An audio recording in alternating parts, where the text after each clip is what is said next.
তো দর্শক এখান থেকে কিন্তু আমরা তিনটে বড় সাপ, মানে বড়টাও যেমন তেমন বড় না, একেবারে বিগ সাইজের সাপ এবং 30 থেকে 35টা বাচ্চা উদ্ধার করা হচ্ছে। বাচ্চা যা উদ্ধার করছে অগণিত অগণিত গোনা নাই, 30 থেকে 35টা বাচ্চা। এখানে অনেক লোক আছে, দেখেন আমাদের মা বোনরাও আছে এবং এলাকার অনেক লোক এখানে জমা হয়েছে। তো জায়গাটার নাম হলো বাগেরহাট, মোড়লগঞ্জ থানা, পোলের হাট, দৈবকাটি পোলের হাট।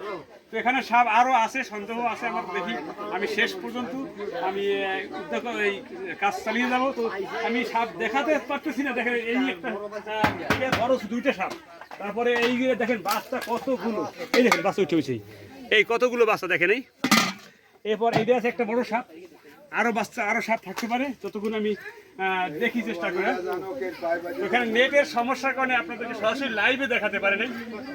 তো আমাদের রেকর্ড ভিডিও আপনারা পাবেন। তো আমাদের সাথে থাকুন, প্রতিনিয়ত সাপ ধরার দৃশ্য দেখতে আমাদের চ্যানেলটি সাবস্ক্রাইব করে রাখবেন, ফলো দিয়ে রাখবেন। ধন্যবাদ সকলকে।